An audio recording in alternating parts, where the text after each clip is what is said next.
Digital Sahel, votre émission 100% innovation et transformation numérique au Sahel.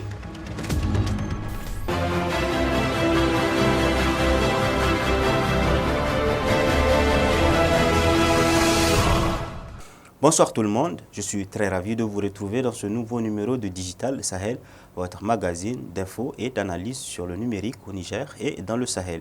Et vous suivez le 33e numéro de ce magazine. Génération numérique, notre génération, c'est le thème retenu pour la Journée internationale de la jeune fille, célébrée partout dans le monde le 11 octobre dernier. À l'occasion de ce numéro, nous vous proposons dans ce numéro de Digital Sahel un reportage sur l'accès des jeunes filles aux technologies d'information et de la communication, les TIC, au Niger. En effet, le thème Génération numérique, notre génération est évocateur car il traduit l'énorme fossé d'inégalité sur l'accessibilité aux TIC qui existe entre les hommes et les femmes dans le monde et particulièrement au Sahel. Au Niger, des efforts sont en train d'être réalisés pour combler ce fossé d'inégalité tant du côté du gouvernement que de la société civile. Niger, la fracture numérique entre les genres, c'est un reportage réalisé par l'équipe Digital Sahel que je vous invite à suivre. A tout de suite.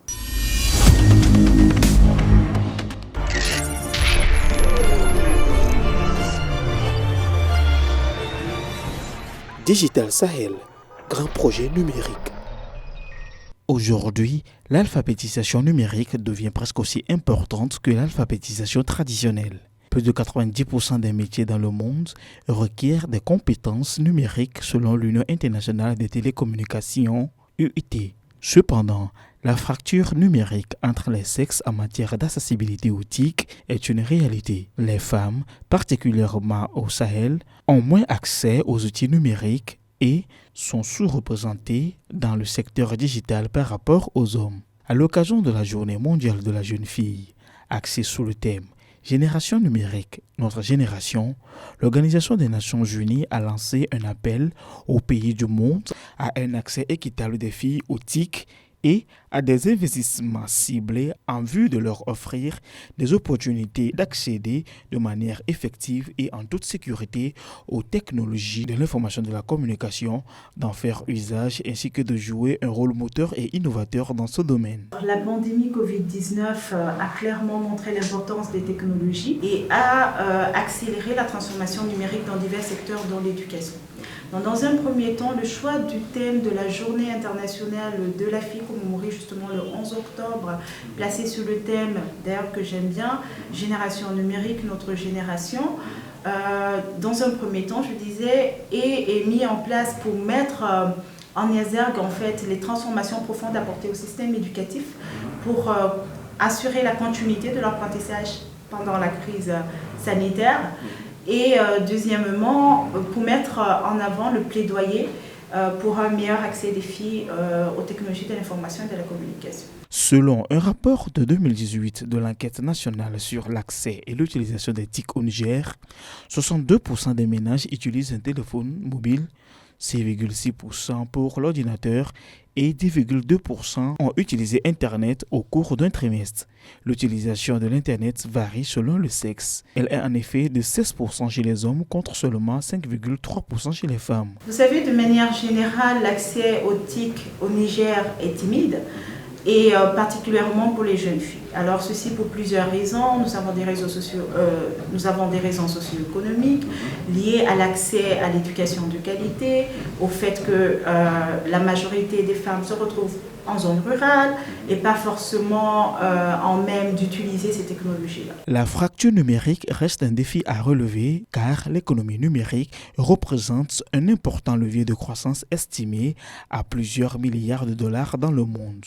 Selon une étude d'Intel, si 600 millions de femmes étaient connectées à Internet en 3 ans, cela se traduirait par une augmentation mondiale du PIB à l'ordre de 13 à 18 milliards de dollars. Au Niger, des stratégies ont été adoptées pour impulser cet accès équitable des filles à Internet et aux appareils numériques. Au Niger, des efforts sont entrepris en termes de numérique et d'ailleurs qui ne sont pas vains parce qu'on note des progrès, on note des avancées, il y a un réel engagement politique.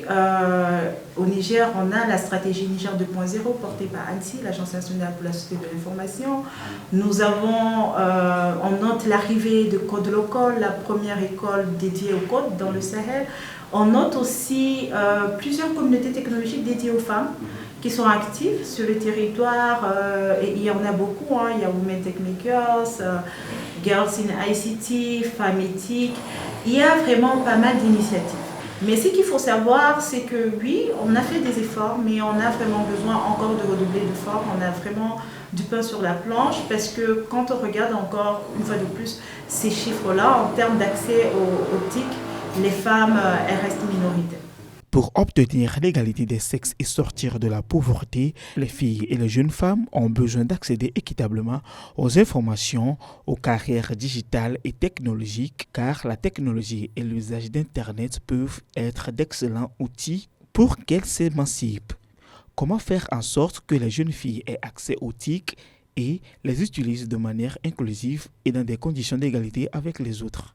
À mon humble avis, pour réduire la fracture numérique en termes de connectivité, naturellement, nous avons besoin d'infrastructures, de solutions et, laissez-moi préciser, solutions adaptées à notre contexte local, parce qu'on n'a pas forcément besoin du high-tech, mais quelque chose qui répond à nos besoins concrets.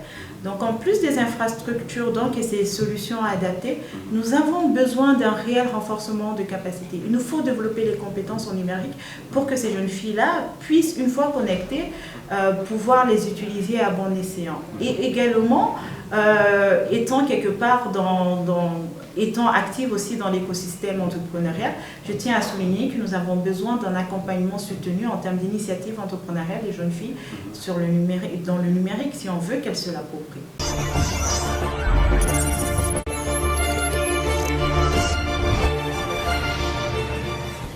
Chers téléspectateurs, nous sommes à présent dans la seconde et dernière partie de ce magazine. Il s'agit de la rubrique Regard croisé, analyse, débat. Et pour ce numéro, nous avons le plaisir de recevoir sur notre plateau le coordonnateur du projet Village intelligent pour la croissance rurale et l'inclusion numérique, en abrégé le PVI. Il s'agit de M. Abdou Kani. Bonsoir monsieur. Bonsoir. Et bienvenue sur ce plateau de Digital Sahel. Merci. Alors, avec vous, monsieur le coordinateur, nous allons parler du PVI, nous allons le découvrir et éventuellement parler de différents aspects et faire un peu le contour de ce projet pour que nos téléspectateurs découvrent ce que c'est que le projet Village intelligent. Alors, avant de rentrer dans le vif du sujet, coordinateur, quand on entend par village intelligent, est-ce que vous pouvez un peu nous expliquer ce concept de village intelligent? Qu'est-ce qu'un village intelligent? Donc en réalité, ce concept a été développé par l'ANSSI en collaboration avec certaines institutions du système des Nations Unies et avec l'UIT, qui est l'Union internationale des télécommunications. Donc l'idée étant déjà vraiment de pouvoir donner l'opportunité aux personnes qui sont dans des localités, dans des villages, des paysans, des couches rurales,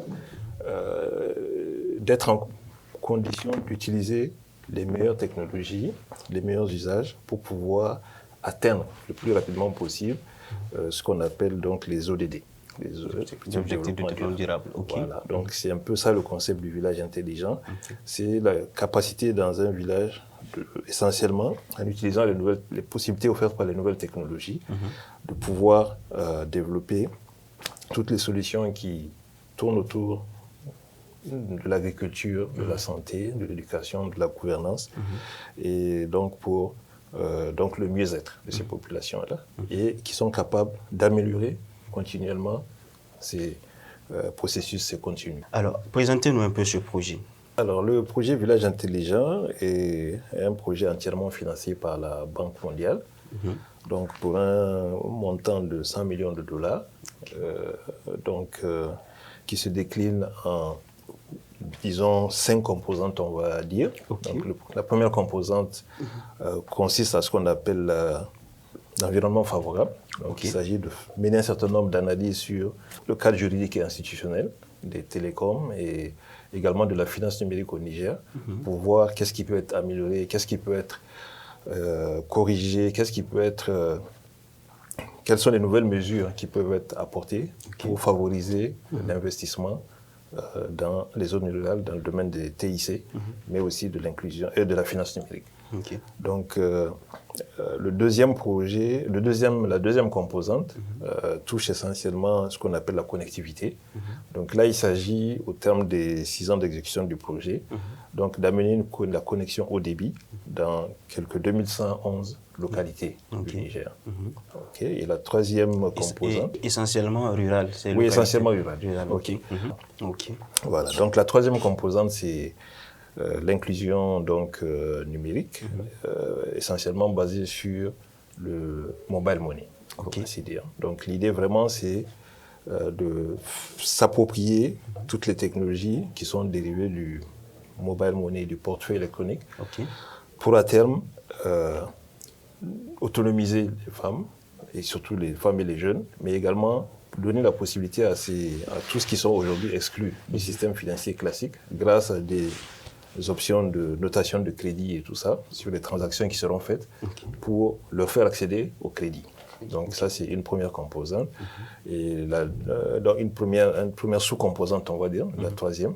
Et il s'agira également de développer l'alphabétisation financière à travers des centres numériques qui vont être créés dans les localités. On parle d'à peu près de 150 centres numériques qui vont être créés au cours de ce projet. Et également la subvention pour l'acquisition des terminaux de paiement. Voilà. Donc la quatrième composante, c'est la gestion du projet en elle-même. Donc c'est l'unité de gestion avec tout ce qu'il y a comme renforcement de capacité. Et la cinquième, ce qui concerne en fait capacité de pouvoir réagir en cas d'urgence. Alors, coordonnateur, ce projet, il s'étend sur combien d'années? Il a combien d'années d'activité? Alors, ce projet est prévu, s'étend jusqu'à octobre 2026. Donc, en réalité, disons 6 ans. Alors, et quelles sont ces différentes zones d'intervention? Parce qu'on parle spécifiquement du Niger. Quelles sont les différentes localités ou les différentes zones d'intervention du PVI? Alors, le PVI, a priori, va toucher principalement toutes les zones aujourd'hui de notre pays. Donc, tout dépend de la... Effectivement, il y a des zones qui sont aujourd'hui plus denses en termes de localité. Il y a des zones qui sont plus accessibles. Donc, tout dépendra au fur et à mesure de l'évolution des composantes. On verra. Mais sinon, a priori, les zones d'intervention concernent toutes les régions du Niger. Les régions du Niger. Et aujourd'hui, quelles sont les différentes activités réalisées dans le cadre de ce projet? D'accord, merci.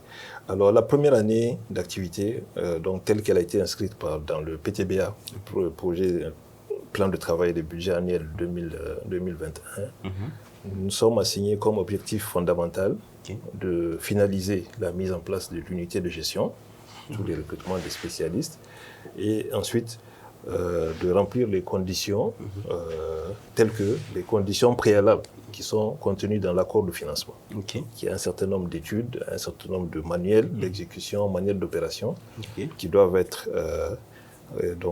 réalisés avant de pouvoir, en tant que tel, commencer à exécuter les composantes opérationnelles. Voilà. Donc cette année, c'est essentiellement ces deux objectifs majeurs. Et également, au cours du 4e trimestre, parce que exactement le 13 juillet, nous avons tenu une réunion extraordinaire du comité de pilotage pour faire le point des activités qui ont été faites sur le premier semestre et envisager le 2e semestre du projet. Donc là, si tout se passe bien, parce qu'on a bien avancé sur les manuels fondamentaux, et on pense qu'on va pouvoir, en tout cas, au moins en ce qui concerne le déploiement le déploiement des centres numériques, on devrait pouvoir commencer effectivement à déployer, en tout cas au moins cette année. Pour finir, M. Kanié, avec cet entretien, une dernière question, c'est de savoir quelles sont les différentes structures avec qui vous travaillez, c'est-à-dire les différentes structures collaboratrices au PVI. D'accord. Alors déjà, il faut préciser que c'est un projet qui est vraiment transverse et qui nécessite pour sa bonne réalisation que plusieurs entités puissent collaborer. Donc sous l'ANSSI, qui est l'entité d'exécution du projet. Ok. Nous avons également le ministère des Postes et des Télécommunications, et donc, qui est pleinement associé et qui est partie prenante, notamment dans la composante 1, le ministère des Finances, également les autres projets du système les autres projets certains projets de la Banque mondiale. Ok. Notamment, on va être en parfaite collaboration avec le projet LIRE, tous les projets qui touchent les zones d'intervention qui concernent l'éducation, l'environnement également. Donc, ce sont essentiellement les partenaires que nous aurons dans le cadre de l'exécution de ce projet. Ok. Merci beaucoup, monsieur le coordonnateur, d'être passé sur le plateau de Digital Sahel. Merci. Voilà, chers téléspectateurs, c'est tout pour ce 33e numéro de Digital Sahel. J'espère que vous l'avez suivi intégralement et agréablement. Et si vous souhaitez le révisionner, vous pouvez le faire via notre chaîne YouTube à travers l'adresse Digital Sahel. Nous sommes également présents sur les réseaux sociaux, Facebook, Twitter ou encore Instagram. Nous vous invitons à vous abonner à nos pages. Si vous souhaitez rentrer en contact avec nous, vous pouvez le faire via notre adresse mail ou encore notre numéro de téléphone qui s'affiche en bas de votre écran. Si vous êtes à Niamey et ses environs, vous pouvez écouter ce même numéro la semaine prochaine via la fréquence 96.6 MHz Challenge FM, la radio des entrepreneurs, la radio du Niger qui avance. Merci de nous avoir suivis. Le prochain rendez-vous, c'est dans 2 semaines. Mais en attendant, portez-vous bien.